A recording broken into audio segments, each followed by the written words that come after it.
Hello friends, welcome to touch English.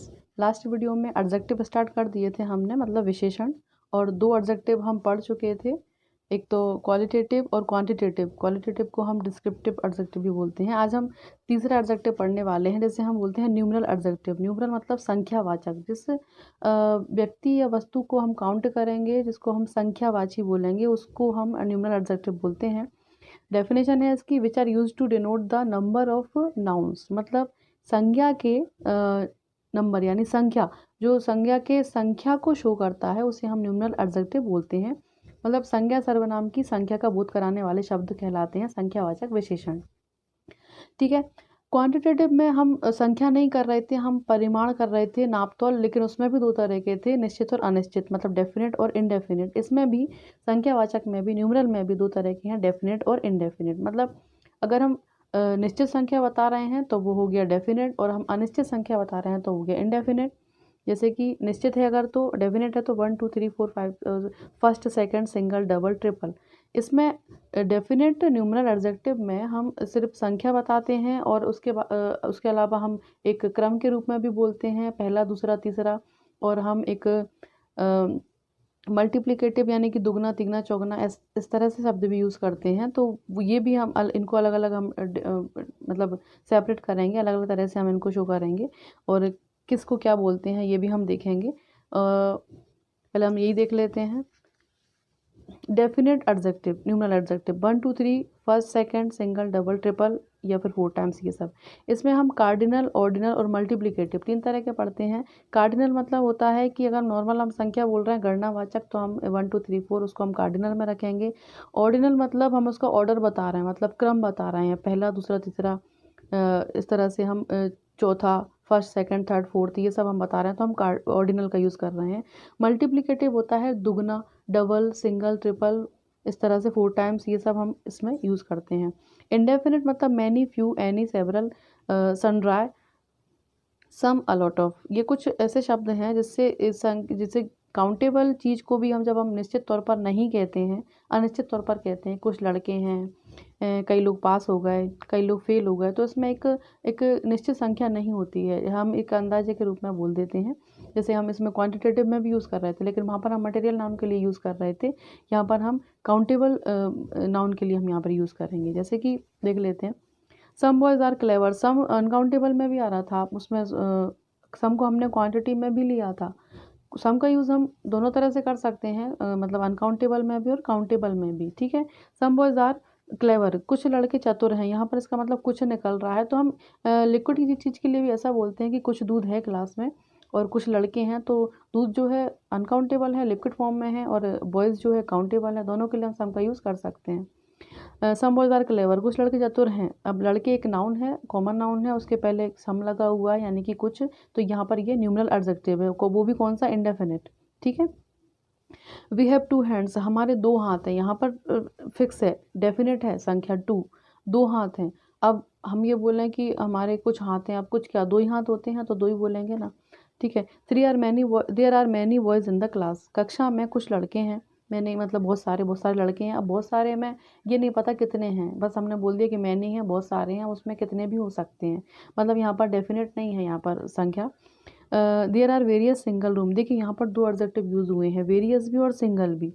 Various और ये सनड्राई same ही होते हैं, ये नया शब्द है सनड्राई, ये इसका मतलब वेरियस ही होता है, मतलब विविध। तो there are various single room, किसी होटल में जाके अगर हम पूछते हैं कि यहाँ पर कितने सिंगल रूम हैं, मतलब एकल कमरे जहाँ पर एक ही व्यक्ति रुक सकता है, वो कितने हैं, तो सामने वाला मैनेजर या जो भी है वो बोलेगा कि यहाँ पर वेरियस सिंगल रूम है, बहुत सारे सिंगल कमरे हैं, आप कितने भी कमरे बुक कर सकते हैं। ठीक है। तो they have read the first 5 chapter of this book, यहाँ भी दो एडजेक्टिव यूज़ हुए हैं कि उन्होंने पहले 5 चैप्टर इस बुक के पढ़ लिए हैं। मतलब पहले 5 अध्याय, शुरू के 5 अध्याय इस तरह से इस बुक के पढ़ लिए हैं उन लोगों ने। अब देखिए यह फर्स्ट 5, अब ये ऐसा होता है, हम 5 फर्स्ट नहीं लिख सकते हैं। इसका एक रूल होता है, यदि किसी सेंटेंस में एक से अधिक न्यूमरल एडजेक्टिव यूज़ हो रहे हैं तो उन्हें हम एक किस ऑर्डर में लगाएंगे, किस क्रम में लगाएंगे। वो ऑर्डर होता है कि पहले हम ऑर्डिनल नंबर रखते हैं, फिर कार्डिनल रखते हैं, और अगर उसमें मल्टीप्लिकेटिव भी है तो भी हम उसको लास्ट में रखते हैं। मतलब एक ऑर्डर होता है कि ऑर्डिनल, कार्डिनल और मल्टीप्लिकेटिव। आप इसको शॉर्ट में OCM करके याद कर सकते हैं। लेकिन हम ऐसे नहीं करेंगे कि पहले हम कार्डिनल लगा दें या पहले हम मल्टीप्लिकेटिव लगा दें। इसका रूल है जी, आपको याद करना पड़ेगा, तो आप इसे थोड़ा सा याद कर लीजिए। तो इसलिए हमने फर्स्ट पहले लगाया, फर्स्ट ऑर्डिनल है और 5 जो है वो कार्डिनल है, ठीक है। जैसे कि फर्स्ट ऑर्डिनल है, 5 कार्डिनल है, अगर सिंगल आ रहा है तो वो मल्टीप्लिकेटिव है, फिर उसके बाद नाउन आ रही है। तो इनको जोड़ के हम एक एक एग्जाम्पल ऐसे बना लेते हैं। जैसे कि इनके लिए हमने एक एग्जाम्पल बनाया कि we have to vacant the first 5 single rooms, ऐसा बना दिया मान लीजिए हमने। अब हमको पहले 5 सिंगल कमरे खाली करना पड़ेंगे, तो वी हैव टू फर्स्ट पहले लिखा हमने। हम ऐसा नहीं कर सकते कि we have to vacate 5 single first room, ऐसा नहीं करेंगे। पहले ऑर्डिनल लगाएंगे तो we have to vacate first, फिर लगाएंगे कार्डिनल 5, फिर लगाएंगे मल्टीप्लिकेटिव सिंगल रूम। मतलब हमको शुरू के 5 सिंगल कमरे खाली करना पड़ेंगे। ये देखिए यहाँ रूल लिखा हुआ है, इस रूल को आप याद कर लीजिए कि पहले ऑर्डिनल आएगा, फिर कार्डिनल आएगा, फिर मल्टीप्लिकेटिव आएगा। ये बहुत ज़रूरी है। अगर आपने ये कभी कभी एरर में पूछ लेते हैं, इसको इधर करके या ये सिंगल को यहाँ कर दें, वेरियस को यहाँ कर दें, इस तरह से अगर लगाएंगे, सॉरी फर्स्ट को यहाँ कर दें, 5 को यहाँ कर दें, तो फिर पूछें कि एरर फाइंड कीजिए, तो आपको ऐसे ही फाइंड करना है। अगर आपको ये रूल याद है तो आप तुरंत से एरर फाइंड कर सकते हैं उसमें। हिंदी में देख लेते हैं। निश्चित और अनिश्चित। निश्चित में 1 2 पहला दूसरा तिगुना दुगना वही। गणनावाचक था 1 2 4 8, जब हम किसी काउंट कर रहे हैं तो इसे कार्डिनल बोलेंगे। क्रमवाचक था ऑर्डिनल, पहला दूसरा तीसरा चौथा पांचवा छठवां। आवृत्तिवाचक मतलब मल्टीप्लिकेटिव, हम इसको तिगुना चौगुना 10 गुना 5 गुना कितना भी कर सकते हैं, ठीक है। सॉरी। और समुदायवाचक होता है दोनों चारों आठों, जब हम किसी बोले कि चारों के चारों फेल हो गए या आठों पिट गए, ऐसा जब हम बोलते हैं तो एक किसी व्यक्ति को या किसी वस्तु को हम एक समुदाय के रूप में डिस्क्राइब करते हैं। मतलब एक अलग अलग रूप में शो नहीं करते, एक ग्रुप के रूप में हम उसको जब शो करते हैं तब उसको हम समुदायवाचक संख्यावाचक विशेषण बोलते हैं, ठीक है। ये हिंदी में भी पूछ लेते हैं कि मान लीजिए उन्होंने तिगुना या चौगुना देख के पूछा कि ये कौन सा विशेषण है, तो आपको बताना होगा कि ये आवृत्तिवाचक संख्यावाचक विशेषण है। इस तरह से इंग्लिश में भी पूछ लेते हैं, ठीक है। एग्जाम्पल देखिए, मेरा कक्षा में चौथा स्थान आया है। यह चौथा यानी कि क्रमवाचक, चौथा स्थान आया है। 8 लड़कियां फेल हो गई, ये था कार्डिनल। अगर मैं लिख देती कि 8 लड़कियां फेल हो गई तो यहाँ हो जाता समुदायवाचक, ठीक है। लेकिन यहाँ पर लिखा है कि 8 लड़कियां फेल हो गई, तो गणनावाचक है और निश्चित है। मेरे पास तुमसे दुगना पैसा है, 2 गुना यानी कि मल्टीप्लिकेटिव। और पैसा क्या है, एक नाउन है, मटेरियल नाउन बोल सकते हैं उसको। धन दौलत मटेरियल नाउन में ही जाती है, तो लेकिन यहाँ मटेरियल नाउन के रूप में नहीं है। यहाँ पैसा को है हम काउंट करेंगे तो काउंटेबल नाउन है यहाँ पर ये, तो हम इसको बोल सकते हैं कॉमन नाउन, ठीक है। उससे पहले 2 गुना लगा हुआ है तो ये संख्यावाचक विशेषण है, ठीक है। अनिश्चित देख लेते हैं। कुछ कई बहुत सारे, कुछ बच्चे चले गए, कितने चले गए ये नहीं पता, फिक्स नहीं पता, मतलब कुछ चले गए, कुछ गिनती नहीं है उनकी। कई लोग आए थे, अपन बोलते हैं ना कि उस फंक्शन में कितने लोग थे, कि कई लोग थे, अब बहुत सारे थे। अब इनकी कोई गिनती नहीं होती है कि हम पूरे गिन के बता दें कि 102 लोग थे या 104 थे। अगर गिन के बता रहे हैं तो वो निश्चित हो गया। यहाँ पर अनिश्चित में कई सारे, बहुत सारे लोग बेईमान हैं। बेईमान कितने हैं कोई काउंट नहीं कर सकता है, बहुत सारे हैं, तो एक हम अंदाजे के रूप में कह देते हैं, तो इसको हम बोलते हैं अनिश्चित संख्यावाचक विशेषण।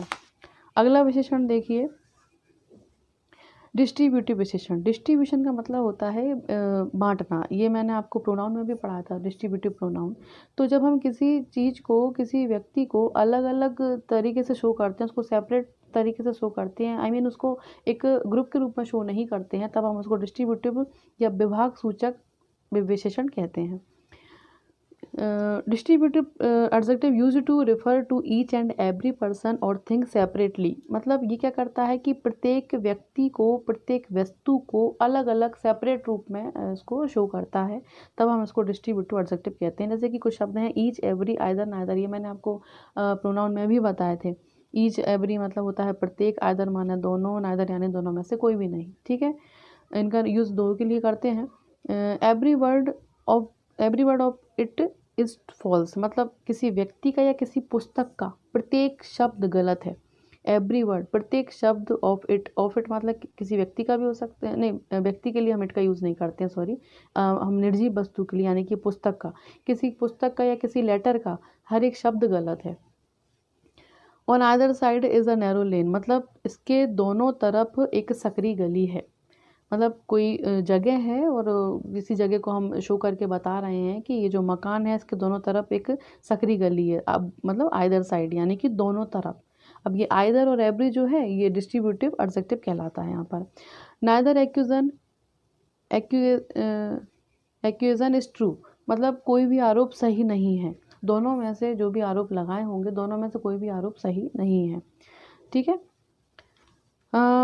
इसके बाद पांचवा, इसको सॉरी हिंदी में और देख लेते हैं डिस्ट्रीब्यूटिव को। विभाग सूचक यानी कि पृथकता का बोध कराते हैं जो शब्द पृथकता का यानी कि अलग, आपका अलग होने का बोध कराते हैं उनको हम विभाग सूचक विशेषण बोलते हैं। जैसे कि प्रत्येक छात्र को पुस्तक दे दो। यहाँ की जो छात्र, स्कूल में काफ़ी सारे छात्र होते हैं लेकिन यहाँ पर प्रत्येक छात्र को अलग अलग शो कर रहे हैं, मतलब प्रत्येक छात्र को एक एक छात्र को पुस्तक दे दो।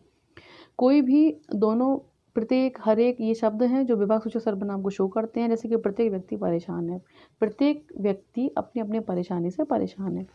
अगला देखिए, अगला है डेमोन्स्ट्रेटिव। ये सब हम प्रोनाउन में पढ़ चुके हैं। डेमोन्स्ट्रेटिव यानी कि संकेतवाचक विशेषण, that are used to modify a noun so that we know which specific person, place और thing is mentioned। हमें इस नाउन, इस एडजेक्टिव, इस शब्द से ये पता चलता है कि किस नाउन, मतलब उस नाउन को डेफिनेट कर देते हैं कि किस नाउन के बारे में बात हो रही है या फिर किस वस्तु के बारे में बात हो रही है, किस व्यक्ति के बारे में बात हो रही है। ये हम इससे पता कर पाते हैं कि जिस वस्तु की तरफ हम संकेत करके जान पाते हैं कि अच्छा, जैसे कि मान लीजिए कि मैं आपसे बोलूं कि ये पेपर मेरा है, तो मैंने आपको ये इंडिकेट किया कि ये पेपर, तो मैंने आपको संकेत बताया है, तो आप समझ गए कि ये पेपर जो मैं रखे हुए हूँ मैं इसकी बात कर रही हूँ, ये पेपर मेरा है।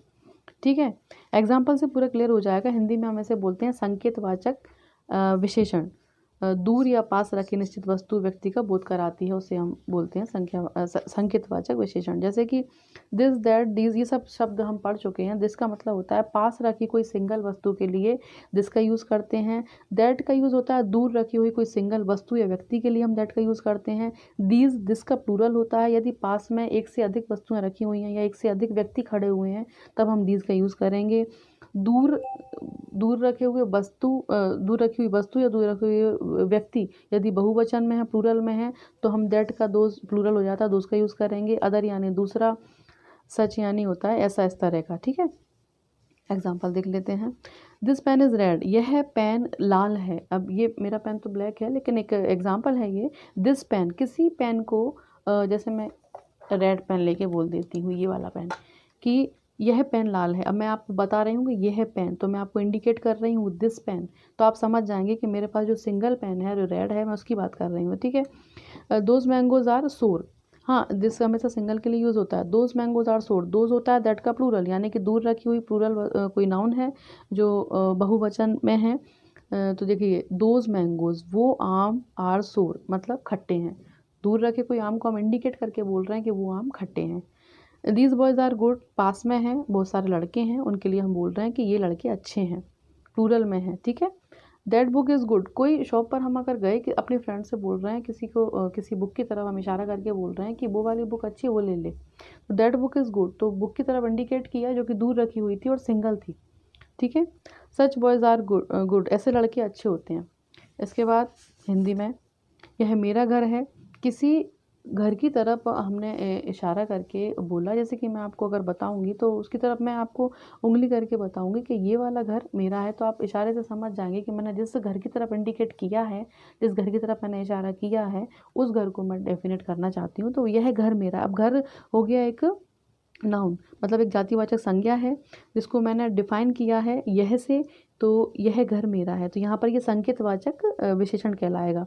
वह किताब फटी है, किताब की तरफ इंडिकेट किया, सारी किताब नहीं फटी है, कोई किताब है विशेष जो इसकी तरफ हम बता के बोल रहे हैं कि वह किताब फटी है, जो दूर रखी और सिंगुलर है। ऐसा आदमी नहीं देखा। ठीक है। आदमी कैसा, ऐसा आदमी नहीं देखा, कुछ होगा उस व्यक्ति में खराब या अच्छा गुण, तो तब हम ऐसे बोलते हैं।